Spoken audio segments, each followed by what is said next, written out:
আসসালামু আলাইকুম প্রিয় দর্শক, অন্য মঞ্চের আলাপচারিতায় আপনাদের সকলকে আমন্ত্রণ জানাচ্ছি। শুরুতেই আমি আপনাদের একটা ভিডিও দেখাই, কারণ তাহলে আমার প্রসঙ্গে ঢুকতে সুবিধা হবে। ভিডিওটা হচ্ছে আমিরাতের একজন আমিরের।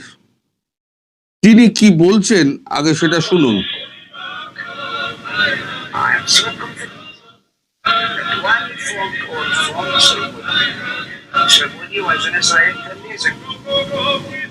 Saudi has a very, very good relationship with Iran.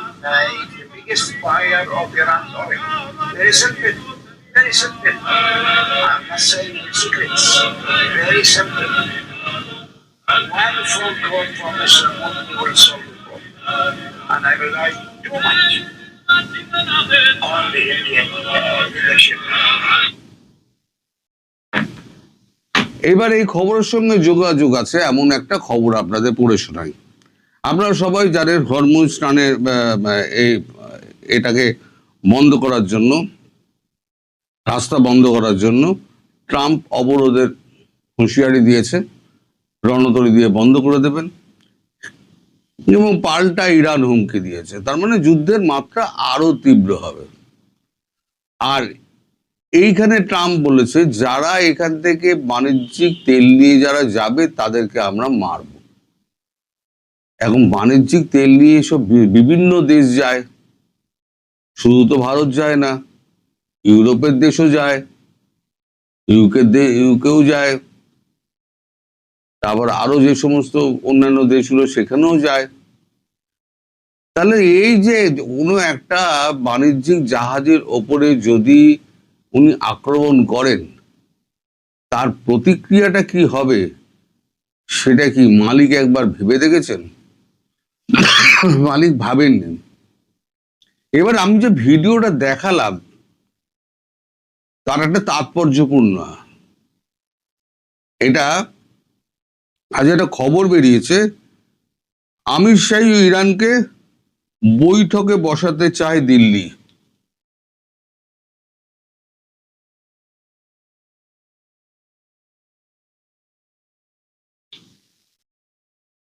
মানে আমির শাহী অনুরোধ করেছে, সেই অনুরোধের একটা ভিডিও আপনাকে আমি দেখালাম। এই ভিডিওটা রিলিজ করার পর তারপরেতে ভারত একটা স্টেটমেন্ট দিয়েছে। আমি স্টেটমেন্টটা আপনাদের পড়ে শোনাচ্ছি। আমেরিকা এবং ইরানকে এক টেবিলে বসিয়েছিল পাকিস্তান, যদিও সেই বৈঠক ব্যর্থ হয়েছে। এবার ব্রিক্সের ছাতার তলায় ওই আন্তর্জাতিক গোষ্ঠীর দুই নতুন সদস্য ইরান এবং সংযুক্ত আমির শাহীর কর্তাদের মুখোমুখি বসানোর চেষ্টা করছে নয়াদিল্লি। প্রস্তাবিত বৈঠকের উদ্দেশ্য পশ্চিম এশিয়ায় অশান্তি বন্ধের জন্য সূত্র সন্ধান। যদি এই বৈঠক সম্ভব হয় তাহলে যুদ্ধ শুরু হওয়ার পরে এই প্রথম দুপক্ষকে মুখোমুখি বসাতে পারবে ভারত। এর আগে কেউ কিন্তু মুখোমুখি বসেনি। আমির শাহীর সঙ্গে ইরানের একেবারে আদায় কাজকলায় সাপে নেউলের সম্পর্ক। এই ঘটনা যে বৈঠক শুধুমাত্র সংযুক্ত আমির শাহী এবং ইরানের মধ্যেই হবে সীমিত থাকবে না, আগামী মাসে ব্রিক্সের বিদেশমন্ত্রী বৈঠকে বসার কথা রয়েছে নয়াদিল্লি। এই বৈঠকটি হবে তার পূর্ব প্রস্তুতি হিসেবে সংশ্লিষ্ট দেশগুলির কূটনৈতিক কর্তাদের মধ্যে, মানে এর আগে ব্রিক্সের বৈঠকের আগে। আলোচ্য বিষয়ের মধ্যে থাকবে পশ্চিম এশিয়া এবং উত্তর আফ্রিকার বিভিন্ন বিষয়, প্যালেস্তাইন, সিরিয়া, ইয়েমেন, লেবাননের চলতি পরিস্থিতি নিয়েও কথা হবে। তবে নজর থাকবে পশ্চিম এশিয়া যুদ্ধ এবং উপসাগরীয় রাষ্ট্রগুলোর ওপরে তার প্রভাব নিয়ে এবং ক্ষয়ক্ষতি নিয়ে। এর আগে চেষ্টা করা হলো ব্রিক্সের পক্ষ থেকে কোনো যুদ্ধবিরোধী বিবৃতি জারি করা হয়নি সংযুক্ত আরব আমির শাহী এবং ইরানের সংঘাতের কারণ নিয়ে।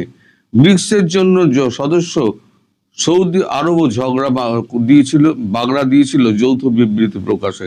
এর আগে যৌথ বিবৃতি প্রকাশের একটা চেষ্টা করা হয়েছিল, তখন সৌদি আরব কিন্তু বাধা দিয়েছিল।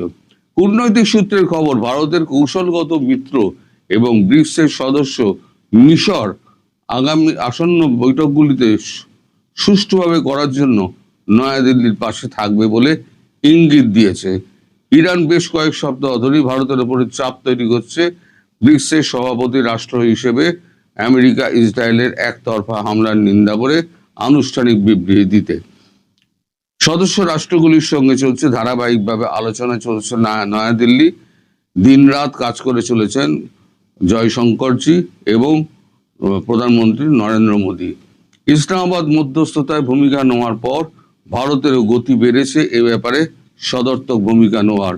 সম্প্রতি বিদেশমন্ত্রী এস জয়শঙ্কর আমির শাহী সফরের সময় বিষয়টি নিয়ে সেই দেশের নেতৃত্বের সঙ্গে কথা বলেছেন। আশা করা হচ্ছে ব্রিক্সের সূচনাকালীন সদস্য এবং শক্তিশালী রাষ্ট্র রাশিয়া এ ব্যাপারে ভারতের পাশেই থাকবে। রাশিয়া আগে কালকে রাত্রেই বলে দিয়েছে যে এই যদি প্রচেষ্টা হয় তাহলে পরে আমি ভারতের পাশেই থাকব।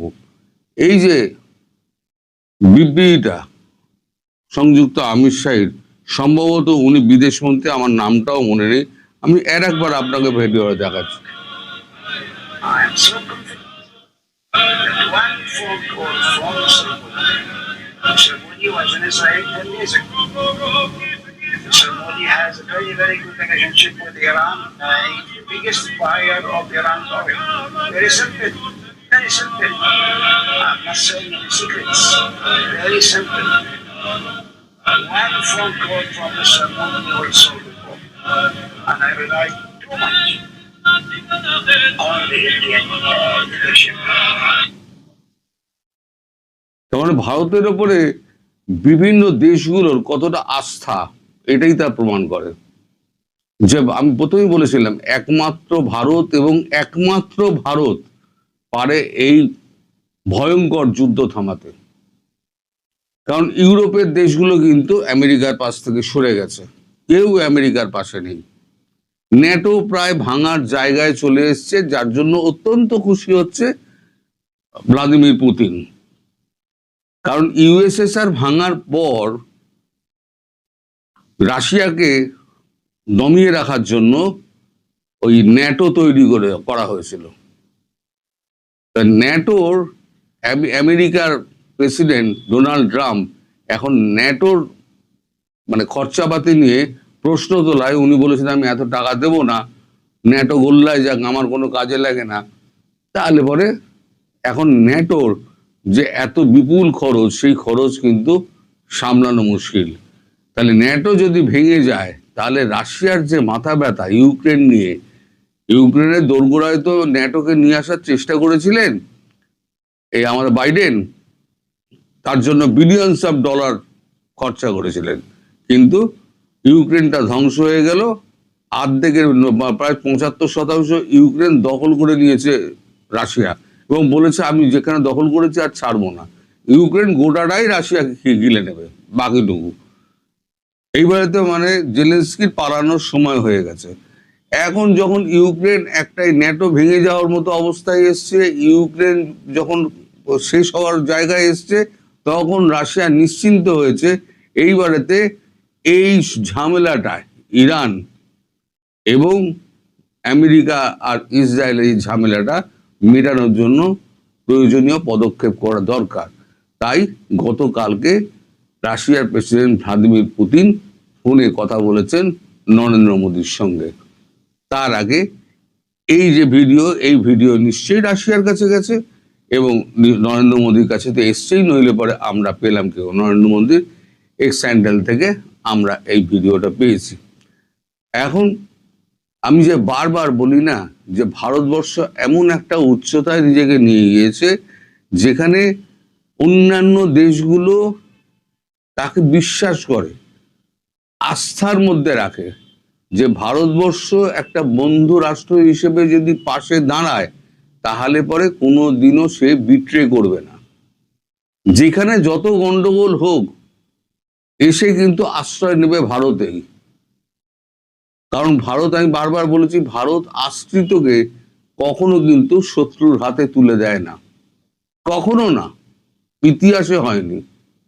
আজ পর্যন্ত দলাই লামা কিন্তু বসে আছে। চীন এত শক্তিধর, চীন 59 থেকে, তখন তো ভারতের শক্তিধর ছিল না, কিন্তু ভারতবর্ষ কিন্তু ওই দলাই লামাকে রেখেই দিয়েছে এইখানে। ফলে ভারতবর্ষের ওপরে যে বিশ্বাস পৃথিবী ধীরে ধীরে জন্মাচ্ছে, সেই বিশ্বাসটা আরো তৈরি হবে যদি ঈশ্বরের কৃপায় যদি এই যুদ্ধটার ওপরে কোনো রকম বিরতি টানার একটা উপায় ভারত খুঁজে বেড়াতে পারে, তাহলে বিশ্ব হবে স্থিতিশীল। আদারওয়াইজ বিশ্ব কোন দিকে যাবে কেউ বলতে পারে না। আগামী দিনগুলো দেখি, তার জন্য অপেক্ষা করি। সবাই ভালো এই থাকবেন। মুহূর্তে আপনাদের সামনে বছরের প্রথম দিনই আলাপ নিয়ে এসে আওয়ামী লীগের আলাপ। শেখ হাসিনা বিহীন আওয়ামী লীগের অবাস্তব আলাপ কেন আসছে বারবার? দর্শক, আওয়ামী লীগের পতন হয়েছে 20 মাস হয়ে গেছে। এই 20 মাসের মধ্যে শেখ হাসিনা বিহীন একটা আওয়ামী লীগের আলাপ বা একটা রিফাইন্ড আওয়ামী লীগের আলাপ কিন্তু আমরা বেশ অনেকবার শুনেছি। ইউনূস সরকারের সময়ও শুনেছি, কখনো সাবের হোসেন চৌধুরী, কখনো শিরিন শারমিন চৌধুরী, কখনো বিভিন্ন ভাবে এই আলাপগুলো সামনে এসছে। আমি এক কথায় যদি আলাপের গভীরে ঢোকার আগে যদি বলি, এগুলো আসলে ষড়যন্ত্র তত্ত্ব থেকে এই আলাপগুলো এসছে।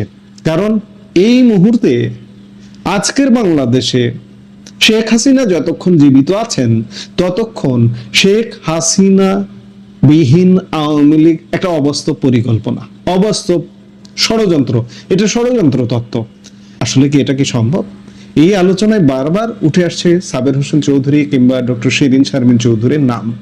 সম্প্রতি শিরিন শারমিন চৌধুরীর গ্রেপ্তার হওয়া, জেলে যাওয়া এবং অতি দ্রুততার সাথে জামিন পাওয়াকে কেন্দ্র করে এই আলোচনা আবার নতুন মাত্রা পেয়েছে।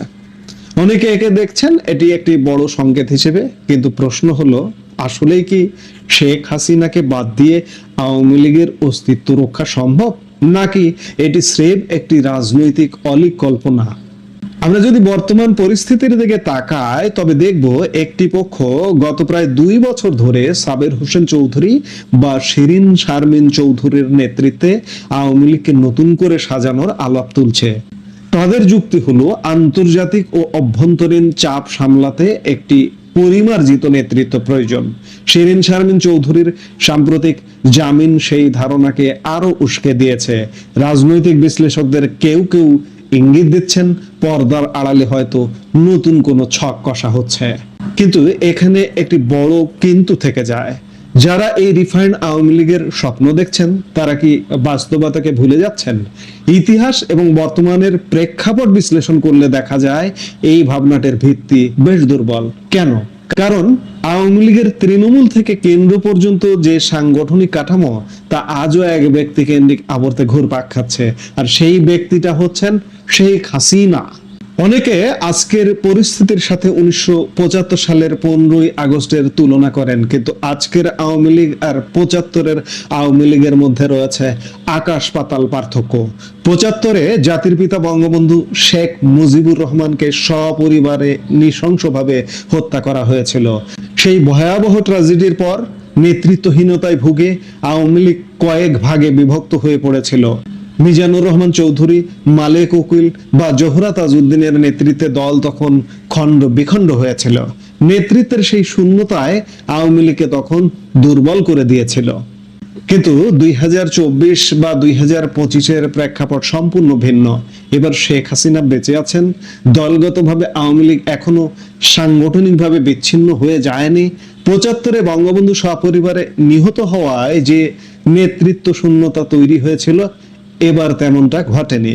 ফলে শেখ হাসিনাকে মাইনাস করে নতুন কোনো নেতৃত্ব দাঁড় করানো মোটেই সহজ কাজ নয়। একটি রূঢ় সত্য আমাদের মানতেই হবে, শেখ হাসিনাকে বাদ দিয়ে এই মুহূর্তে আওয়ামী লীগ সম্ভব নয়। দলটির সমর্থক এবং তৃণমূল কর্মীদের কাছে শেখ হাসিনাই শেষ কথা। গত 15.5 বছরের শাসন আমলে তিনি দলকে যেভাবে নিয়ন্ত্রণে রেখেছেন সেখানে অন্য কারো সমান্তরাল নেতৃত্ব গড়ে ওঠার সুযোগই ছিল না। কাজেই আওয়ামী লীগ আগামীতে যে রূপেই আসুক না কেন কিংবা রাজনীতিতে যেভাবে ঘুরে দাঁড়ানোর চেষ্টা করুক না কেন, তা শেখ হাসিনার অনুমোদন এবং শেখ হাসিনার তত্ত্বাবধানেই হতে হবে। হ্যাঁ, আপাতত যদি কেউ এখানে দায়িত্ব পালন করেন, ধরুন দেশে বিদেশি অতিথিরা আসছেন, আওয়ামী লীগের সাথে বৈঠক করবেন, কাউকে খুঁজে পাচ্ছেন না। হতে পারে সাবের হোসেন চৌধুরী, হতে পারে শিরিন শারমিন চৌধুরীদের সাথে তারা আলাপ করছেন বা দলীয় ন্যূনতম কর্মকাণ্ড চালাচ্ছেন। সাবের হোসেন চৌধুরী দেশে আছেন, শিরিন শারমিন চৌধুরী দেশে আছেন, দুজনই অ্যারেস্ট হয়েছিলেন, অ্যারেস্ট হয়ে স্বল্পতম সময়ে দুজনই জামিন পেয়েছেন। কাজে শেখ হাসিনার তত্ত্বাবধানে এবং অনুমোদনে তারা জাস্ট প্রতিনিধিত্ব করতে পারেন, কিন্তু তাদের নেতৃত্বে আওয়ামী লীগ গঠিত হবে, এগুলো আসলে কেউ কেউ কোনো কোনো জায়গা থেকে এগুলো ষড়যন্ত্র তত্ত্ব হিসেবে সামনে হাজির করা হয়, যেগুলোর আসলে কোনো ভিত্তি নেই। আরেকটি কথা বলে নেওয়া ভালো, শিরিন শারমিন চৌধুরী অ্যারেস্ট হলেন, দীর্ঘদিন আত্মগোপনে থেকে অ্যারেস্ট হলেন, জেলে গেলেন। আমি যতদূর জানি, সূত্রের খবর বলছে যে শেখ হাসিনা শিরিন শারমিন চৌধুরীর জেলে কি অবস্থা আছে না আছে খোঁজ খবরও নিয়েছেন, এবং তার যাতে কোনো অসুবিধা না হয় এরকম, তাকে যাতে একটু ভালো রাখতে পারে এমন লোকজনকে নির্দেশনাও দিয়েছেন।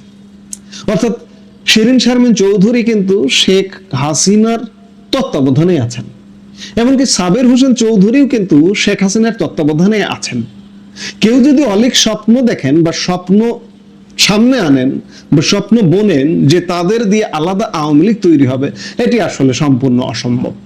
মুদ্রা কথা হলো, শেখ হাসিনার সংকেত ছাড়া সাবের হোসেন চৌধুরী বলুন বা শিরিন শারমিন চৌধুরী বলুন, দলের একক নিয়ন্ত্রণ কেউ নিতে পারবেন না, এমনকি তৃণমূলতা গ্রহণ করবে না। এর বাইরে গিয়ে ভিন্ন কিছু ভাবা বা করার চেষ্টা করা রাজনৈতিকভাবে আত্মঘাতী হতে পারে।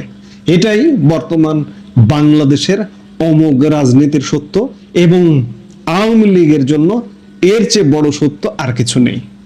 রিফাইন্ড আওয়ামী লীগের থিওরি কাগজে কলমে শুনতে ভালো লাগলেও রাজপথের রাজনীতিতে এর প্রয়োগ অত্যন্ত কঠিন। শিরিন শারমিন চৌধুরীর জামিন বা সাবের হোসেন চৌধুরীর গ্রহণযোগ্যতা হয়তো দলের জন্য কৌশলগত সুবিধা আনতে পারে, কিন্তু তা শেখ হাসিনার বিকল্প হিসেবে নয়, বরং তার নির্দেশনার অংশ হিসেবেই কার্যকর হতে পারে। ৭৫-এর আওয়ামী লীগের মতো এবার দল ভেঙে টুকরো হয়নি, কারণ এর মূল কাণ্ডারি এখনো দৃশ্যপটে আছেন। আপনার কি মনে হয়, শেখ হাসিনাকে ছাড়া কি আসলে আওয়ামী লীগ নতুন করে ঘুরে দাঁড়াতে পারবে, নাকি যে কোনো পরিবর্তন তার হাত ধরেই আসবে?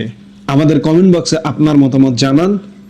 এই মুহূর্তের ভিডিও থেকে বিদায় নিতে চাইছি।